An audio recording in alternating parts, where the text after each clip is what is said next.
இதே உள்ளே இருக்க ஏரியா. அப்படியே லைட்டாக ஒரு ஸ்டாப்பிங்கை போட்டேன். பாருங்கள் எப்படி இருக்குன்னு பாருங்கள். நல்லா விளைஞ்சி நிற்கிறாப்புல எல்லோரும்.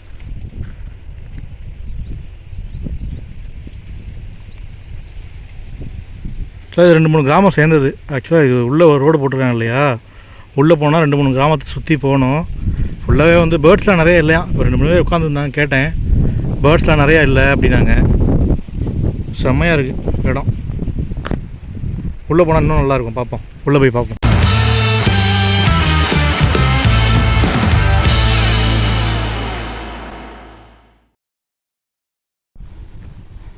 பேர்ட்ஸ்லாம் இல்லைன்னு சொன்னாப்புல வந்து இறங்கியாச்சு. உள்ளே வந்து டிக்கெட்லாம் கிடையாதான். நான் வார்டு போய் பார்க்க வேண்டியதான்.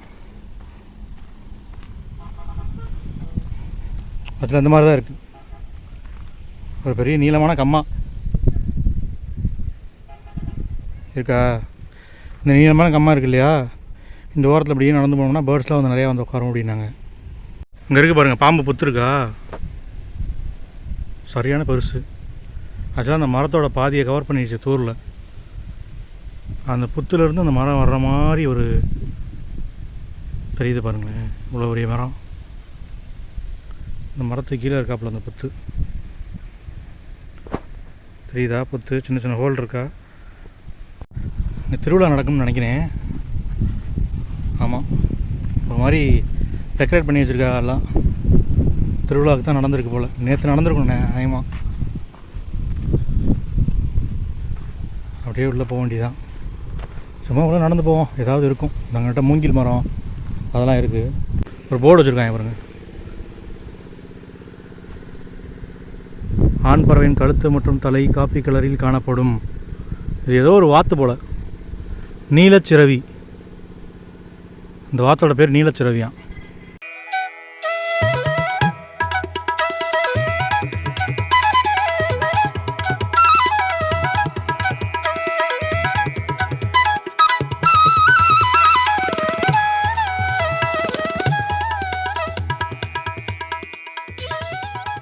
செம்ம ட்ரையாக இருக்குது. ஆக்சுவலாக இங்கே மழை பெஞ்சிருக்குன்னு நினைக்கிறேன். கீழே தரையெல்லாம் பார்த்தீங்கன்னா லைட்டாக சகதியாக இருக்குது. இன்னும் ஒரு 2 நாளைக்கு முன்னாடி வந்திருந்தோம்னா பயங்கர சகதியாக இருக்கும், நடக்க முடியாது. தண்ணியும் ரொம்ப கம்மியாக இருக்குது, அதனால் பறவைகள்லாம் எதுவும் வரல போல். எனக்கு தெரிஞ்சு சீசன் கிடையாதுன்னு நினைக்கிறேன். சீசன் அநேகமாக பிப்ரவரி மார்ச் இந்த டைம் தான் வரும்னு நினைக்கிறேன். தெரில, கேட்போம் இங்கே இருக்கவங்கள்ட்ட. இது என்ன மரமே வித்தியாசமாக இருக்கே.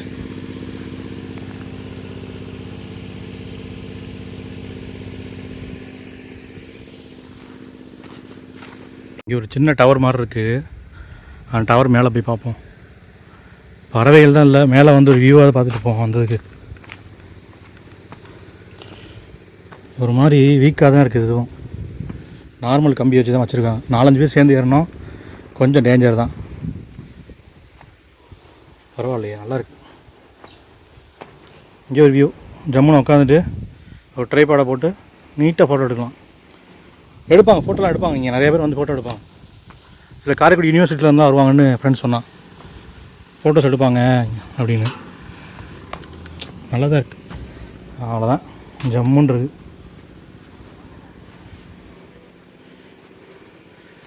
பார்க்க பச்சை பசுமையாக இருக்கா. பார்க்குறதுக்கு அப்படி தான் இருக்கும். ஆனால் எல்லாமே கருவை மரம், கருவேல மரம், கருவை மரம் எல்லாமே இருக்காப்புல.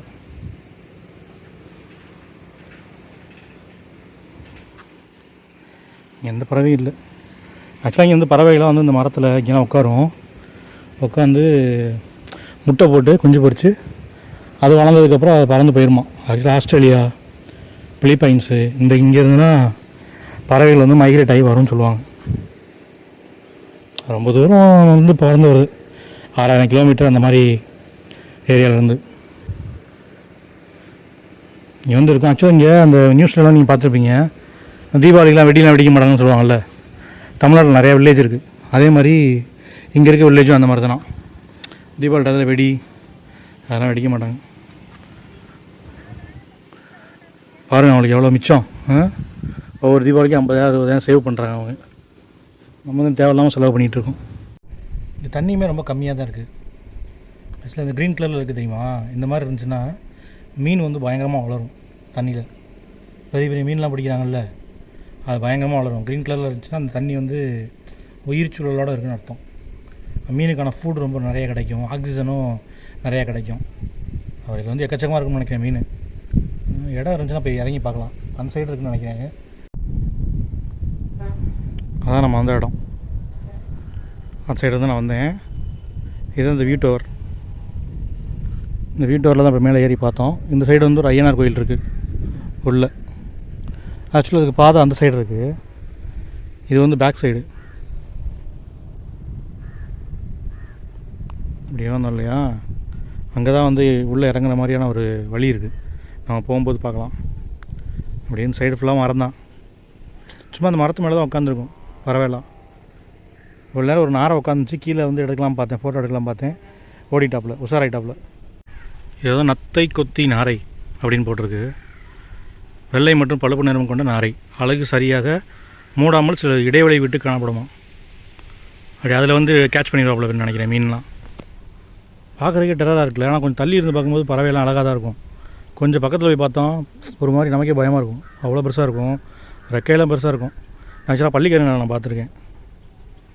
உறைவிடம், காணப்படும் இடங்கள் போட்டு வச்சுருக்காங்க. பரவாயில்ல, இதுமாதிரி நோட்டீஸ் ஒட்டாமல் அப்படி விட்டு வச்சுருக்காங்களே, பெரிய விஷயம். வந்ததுக்கு ஒரு பறவையாக வீடியோ எடுப்போம்.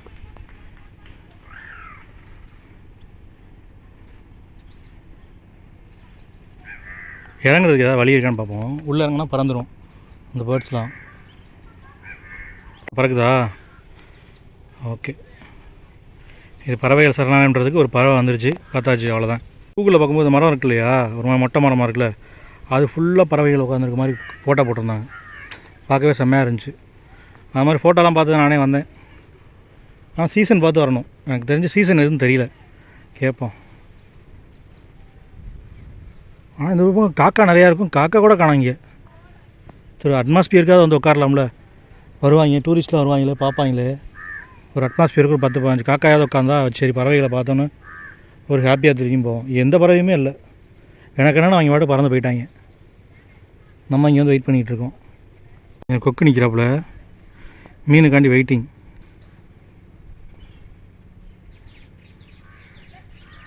ஒரு பாதை மாதிரி இருந்துச்சு, லைட்டாக இறங்கி போய் ஏதாவது இருக்கான்னு பார்ப்போம். மீன் ஏதாவது இருக்கும்.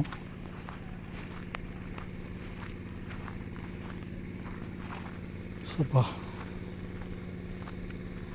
வந்துச்சு. அங்கே ஒரு நாரை இருக்குது. நாரை வந்து பறக்கும் போது தான் தெரியுது. ஏன்னா உட்காந்துருக்கும் போது சாம்பல் கலரில் இருக்கும். அது மண்ணோட மண்ணாக அப்படி கேமஃப்ளேஜ் ஆயிரும், தெரியாது நமக்கு. பட் கொக்கு அப்படி இல்லை, எங்கே இருந்தாலும் தெரியாப்புல. ஈஸியாக வேட்டையாடிட்டு போயிட்டே இருப்பாங்க. அந்த அங்கே இருக்குது இல்லையா, உள்ள மரத்துக்குள்ளே புகுந்து நடந்து போகிறா. அவளுக்கு பசி ரொம்ப அதிகமாக இருக்குன்னு நினைக்கிறேன். இன்னும் ஒன்றும் மாட்டல நம்ம ஆளுக்கு. தெரியுதா உங்களுக்கு? தலையை அசைக்குது பாருங்கள். அடப்பாவிலா, அது பேர்டுன்னு எனக்கு இவ்வளோ நேரம் தெரில. பறவையா பாம்பா? அது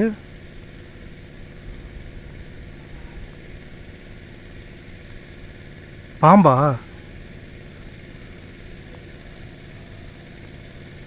தெரியலையே என்னென்னு.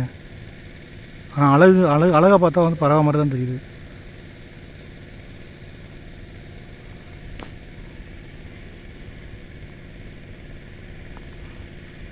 பக்கத்தில் தான் இருக்குது. ஆக்சுவலாக இங்கேருந்து 20 மீட்டர் தான் இருக்கும். ஆனால் தெளிவாக பார்க்க முடியல. பிளாக் கலரில் அப்படியே மரத்தோட மரமாக அப்படியே ஐக்கியமாயிடுச்சு. இங்கே தான் இருக்குது. அது பறந்தால் தான் தெரியும் நமக்கு. கை தட்டுவோமா, பறக்குதான்னு பார்ப்போமா?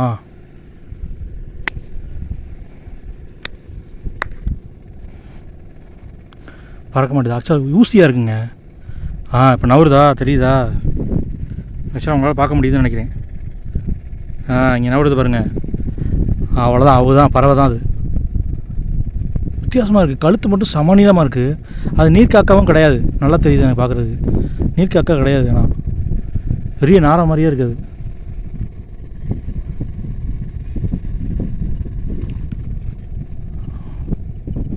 உள்ளே குதிச்சிருச்சு, தண்ணிக்குள்ளே குதிச்சிருச்சு.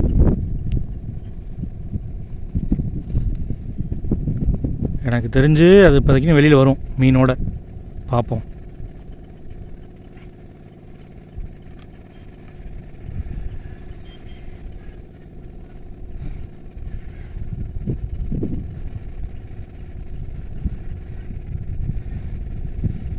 இந்த ஏரியா ஃபுல்லாக திருவிழா நடக்குதுன்னு நினைக்கிறேன். ஒவ்வொரு கோவில்லையும் அப்படியே ஏதோ பண்ணிகிட்டு இருக்காங்க, லைட்லாம் போட்டுட்ருக்காங்க. திருவிழா முடிஞ்சிருச்சா இல்லை திருவிழா நடக்குதான்னு தெரில.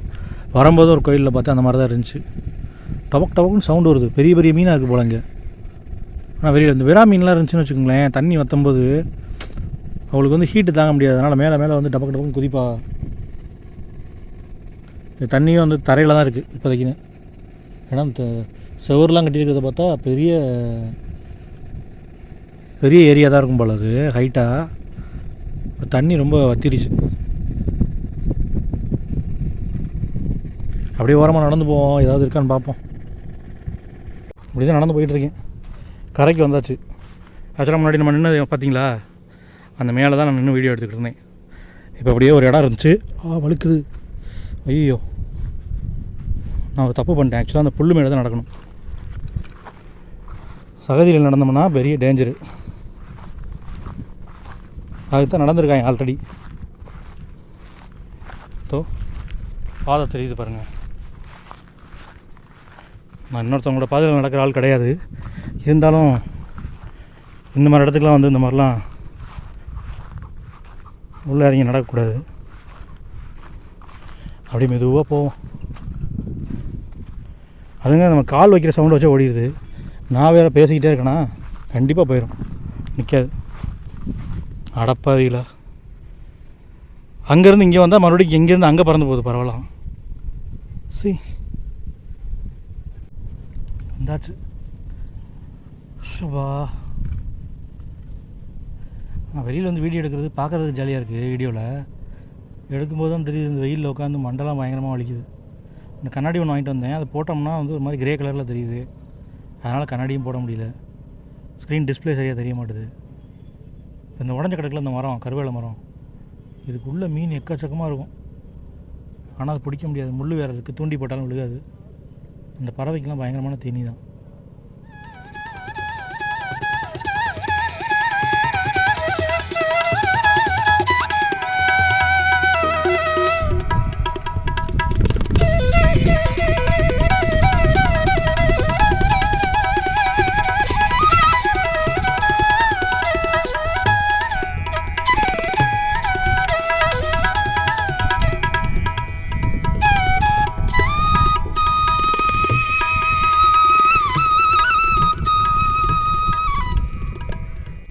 இந்த சைடு வேறு ஒரு பாதை இருக்குது, அதுக்குள்ளே காப்போம்.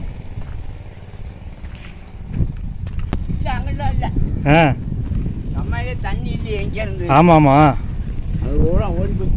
தண்ணியே பச்சை கலரில் இருக்குது. அடியில் வந்துருச்சு போல. ஆமாம் ஆமாம். ஐயா விறகு வெட்டிட்டு விறகுலாம் புறக்கிட்டு கட்டி நடந்து போகிறாப்புல. அவரே சொல்கிறார், இந்த மாதம் வந்து பறவை இல்லைப்பா அப்படின்னு. செமையாக இருக்குது இந்த இடம். ஆக்சுவலாக நல்லா இருக்குது. பெரிய பெரிய புளிய மரம் இருக்குது.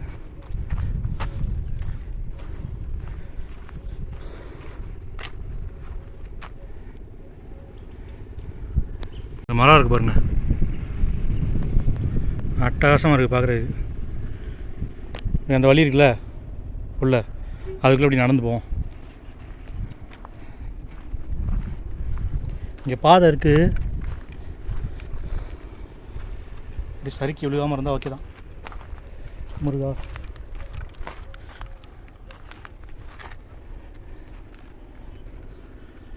அந்த அண்ணன் அதான் சொன்னார், இந்த கரை ஓரத்துலேயே போங்க, அந்த சைடு வந்து பறவைகள்லாம் இருக்கும் அப்படின்னாரு.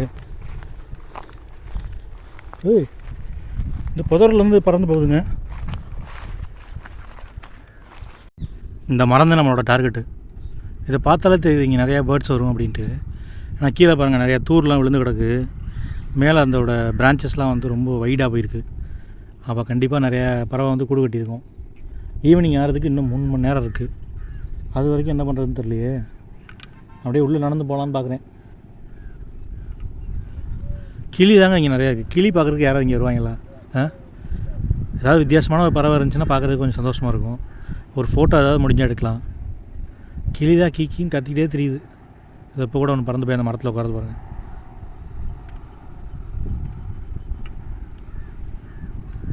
இந்த சைடெலாம் பனை மரம் நிறையா இருக்கிறனால கொஞ்சம் கிளி வந்து நிறையா இருக்கும்னு நினைக்கிறேன்.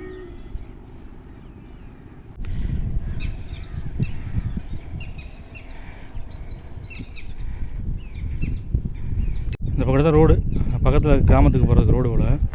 இது வந்து மதகு. அதாவது தண்ணி திறந்து விட்டாங்க, அந்த கம்மா நிரம்பிச்சு அப்படின்னா இந்த மதகு வழியாக என்னாகும், தண்ணி இப்படியே வந்து பள்ளத்தில் இருக்க வயலுக்கு பாய்ச்சுவாங்க. மதகு மேலே போய் பார்ப்போம். இங்கே நல்லா இருக்கே, ஓரளவு ஹைட்டான வியூ தெரியுது. இதோ இதுதான் மாடை, இப்படி தான் இருக்கும் வரிசையாக. இப்படி இருக்கு இல்லையா? ஆக்சுவலாக நியூஸ் பேப்பர்லாம் பார்ப்பீங்களா, கலெக்டர் வந்து ஏரியை வந்து திறந்து விட்டார் அப்படிலாம் நியூஸ் போடுவாங்க. அது எப்படின்னா, இந்த இருக்குல்ல பெரிய நட்டு போல்ட் மாதிரி போட்டு வச்சுருக்காங்களா, இந்த போல்ட்டை வந்து டைட் பண்ண இது வந்து மேலே ஏறும். இது இந்த கீழே இருக்குல்ல ஒரு ஸ்லாப் மாதிரி போட்டிருக்காங்களே, அது மேலே ஏறும். மேலே ஏறும்போது அடியில் இந்த தண்ணி எல்லாமே வந்து வெளியில் ஓடி போகும்.